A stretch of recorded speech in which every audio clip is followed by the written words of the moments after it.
This video was brought to you by my generous Patreon supporters. Stay tuned to learn how to support the channel, including a new international series I'm planning. A year and a half ago, I ranked every Amtrak route I'd ridden based on a variety of factors, and the DC-Chicago Capital Limited came in dead last. But there was a problem with my ranking. I'd never ridden the Capital Limited east of Pittsburgh. So what's the segment from there to DC like? The only way to find out is to go for a ride. Normally, the Capital Limited picks up passengers in downtown Pittsburgh at about 5 in the morning. But today, it's broad daylight, and the train is running a whopping 5 hours late after a brake line failure in Chicago. So after a normal amount of sleep, I'm heading downtown to catch my train. Pittsburgh Union Station sits at the north end of downtown. The former head house is currently the Pennsylvania Hotel, while Amtrak has been relegated to a less fortunate bunker underneath it. Only a fraction of the station's platforms remain in use, with most just left abandoned. The station interior has plenty of seating and a few vending machines, but not much else. One thing they do have, however, is baggage facilities. And since I'm traveling pretty heavy this time around, I check my two-wheeled suitcases and receive pickup tags for them. My first time sticking things in an Amtrak baggage car. One interesting thing I learned on this trip is that if an Amtrak train is significantly delayed and you book a ticket day of, the departure times shown on the booking page will reflect the train's actual status. However, your ticket won't come with the same information, so that's a little confusing. Let's look at our journey. From Pittsburgh, our train will follow the Monongahela and Our train will follow the Monongahela and Youghiogheny rivers to Connellsville. Crossing the border into Maryland, we'll stop in Cumberland, then cross the West Virginia border 3 times before arriving in Martinsburg. After Harper's Ferry, we'll enter Maryland for a final time with a stop in Rockville, before arriving at Washington Union Station. Soon our train arrives. It has 2 P-42 Genesis locomotives, the second of which is in a Phase 4 paint scheme, a baggage car, 2 coaches, 1 cafe car, and 2 sleepers.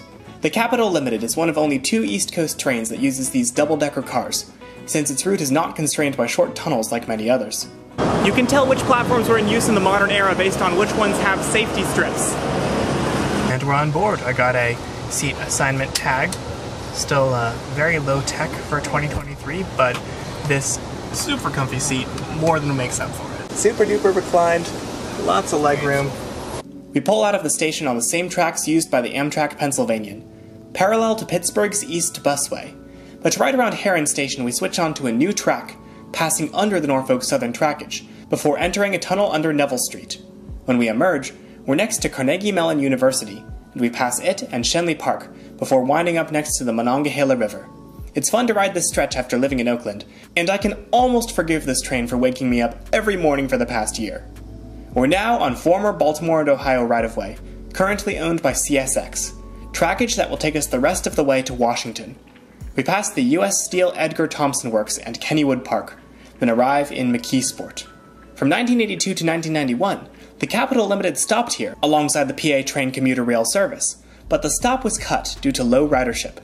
It's here that we turn away from the Monongahela and begin following the Youghiogheny River, whose name comes from a Lenape word meaning a stream flowing in a contrary direction. As in many other places along this route, we parallel a rail trail, in this case, the Greater Allegheny Passage, which runs from Pittsburgh to Cumberland, Maryland. It's technically possible to ride today's entire route to DC on bike trails, thanks to redundant railroad infrastructure put to good use. Since the train is so late, a conductor comes around with snacks and bottles of water, a welcome treat for those of us who just got on. Let's go for a little walk about the train. Our Superliner car is at the front of the consist, meaning we can see onto the roof of the baggage car in front of us, although it isn't much of a view. The Superliner seats have been substantially upgraded since my Rail Pass adventure 2 years ago, and there's actually Wi-Fi on these cars now. Downstairs, there's a funny cafe sort of setup, something I haven't seen before on coach-class Superliners, and which is closed on today's run. Upstairs, there's a full-service dining and cafe car, where I eventually purchased a burger for lunch. It's got a chewy bun and not much flavor. To be honest, I do not recommend it, even with all 4 condiment packets at once. One thing I love about taking Amtrak is that you get to see real small towns where real people live, places long since bypassed by the interstates you'd experience using Greyhound or a private vehicle. It's fun to imagine what it would be like to live here, and to see an occasional Amtrak train pass by. One of these towns, Connellsville, actually has an Amtrak station, the least used one on the whole route as of 2021. Their station shelter looks eerily familiar to that of Alliance, Ohio, which Miles in Transit and I visited last year, I genuinely wonder if they used the same blueprints for both. It takes hours to leave Pennsylvania, since we're meandering along river valleys rather than making a straight shot southeast. The end-to-end travel time between Pittsburgh and DC is about 7.5 hours, substantially higher than the 6 it takes on Greyhound, or 4 and change driving a private vehicle. This is probably because the train's riverside route isn't exactly straight and speeds are restricted. Still, I'm treated to lovely views as I get to know my fellow passengers. An ex-convict gives a really good spontaneous sermon about living for Christ. A young woman tells me about her plan for a workation in DC, and 2 Irish travelers make a fuss after they're refused alcohol in the cafe car. Apparently some interesting things went down last night on the Capital Limited. One of them later approaches me asking to buy her alcohol as her Catholic mum supposedly doesn't want to see her doing it. I don't fall for it. Several of the people I meet are taking Amtrak for the first time, which seems to be a common theme on most of my long-distance train trips. So for those of you who lament that Amtrak is so poorly managed as to turn off riders, or who believe Amtrak is a waste of funds to begin with, keep in mind that there's always a fresh pool of riders out there. The Capital Limited began service on May 12, 1923, as an all-Pullman sleeper train operated by the Baltimore and Ohio Railroad. Originally, it ran all the way from New York to Chicago via DC, placing it in direct competition with the Pennsy and New York Central's luxury trains. While it didn't have speed to its advantage, it more than made up for that with luxury, with onboard barbers, secretaries, and valets, and beautiful colonial dining cars serving Chesapeake Bay cuisine. In 1933, air conditioning was introduced to the train, a rarity at the time, and in 1938, it became the first dieselized, streamlined train in the eastern US. After World War II, a through car was placed on the train for through service to the Santa Fe Railroad, allowing a one-seat journey from Washington to Los Angeles. The train would be discontinued with the launch of Amtrak, and it would take Amtrak 10 years to revive it, replacing the Washington segment of the Broadway Limited. Initial runs used heritage equipment, but this would be replaced with Amfleet 2 coaches and eventually with superliners.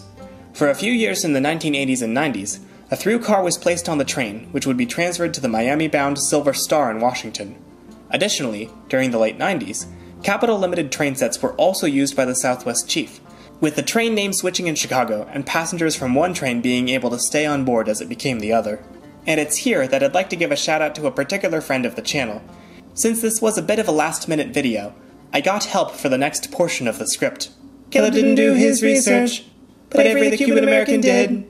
We finally crossed the Pennsylvania border into Cumberland, Maryland. We've now left the Monongahela River Basin, which empties into the Gulf of Mexico, and we're now paralleling the Atlantic-directed Potomac River, which will follow in some capacity for the rest of our journey. Across the river, one can see the tracks of the Western Maryland Scenic Railroad, now home to former Chesapeake and Ohio articulated steamer number 1309. Click the link above to see my adventure on that route 2 years back. Cumberland itself is in Allegheny County, spelled like this, not like this. It was established in 1785, and was named after Prince William, the Duke of Cumberland at the time. Today, no passengers are getting on or off here. After Cumberland, we snake around to the Maryland and West Virginia panhandles, crossing from Maryland to West Virginia, back into Maryland, and finally back into West Virginia again. Maryland's panhandle was created in 1781 after Maryland and other small states convinced the Continental Congress to let them keep some of their western lands to provide access to farmland and the Mississippi River. Maryland's royal charter set its northern border at 40 North, which turned out to be in the middle of Philadelphia. The dispute dragged on until 1763, when 2 of England's most eminent scientists were commissioned to survey the border westwards, thus creating the famous Mason-Dixon line. We finally glide onto straighter rails as we plunge into West Virginia, reaching the town of Martinsburg. During the Civil War, the city's Baltimore and Ohio roundhouses and shops were destroyed by Confederate General Stonewall Jackson.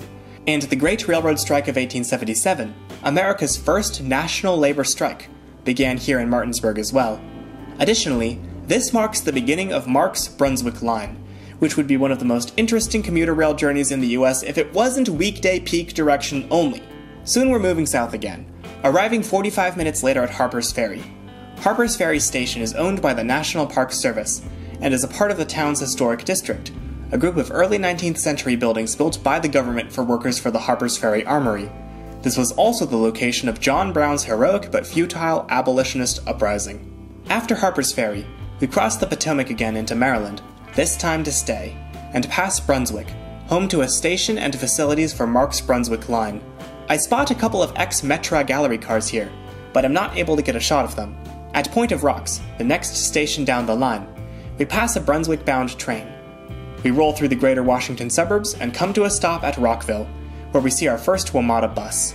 Nobody's on or off here. It is the least used Amtrak station in Maryland after all, so we're barely stopped for 10 seconds. Pro travel tip, someone on my Discord told me, if you want a seat to yourself on the westbound cap, pay for a seatmate to travel with you from DC to Rockville, and once they get off, you'll probably have 2 seats to yourself for the rest of the way.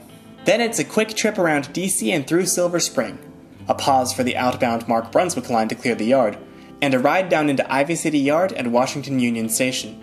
The contrast between our Western-style long-distance coaches and the Northeast Corridor catenary outside is striking, distinctive pieces of the diverse and nationwide system that Amtrak is. So is the Capital Limited still my least favorite Amtrak route that I've ever ridden? Honestly, no. This stretch of the route was a lot of fun to ride, and even if the scenery was pretty much the same the entire way, it was beautiful. More small-scale and intimate than the mountain landscapes of the Pennsylvanian. It was really cool to see a different side of my beautiful home state. But that said, I wouldn't rank it much higher than I used to. I really wish the train still had a sightseer lounge car, since you can't see as much from a coach class seat. And to be honest, the whole ride is a bit impractical.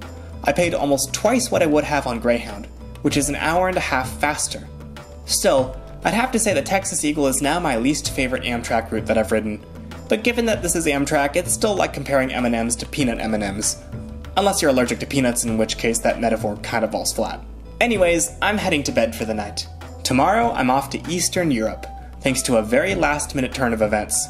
But that's a story for next week. Many cities in the eastern US, including Cumberland and Washington itself, have names derived from places in the United Kingdom. In fact, you can visit almost all the major Northeast Corridor cities' namesakes in Britain, using the country's extensive bus and train network. If you'd like to see me attempt this journey, consider joining my Patreon or making a one-time donation to the fundraising page for this adventure. Thanks, and take care.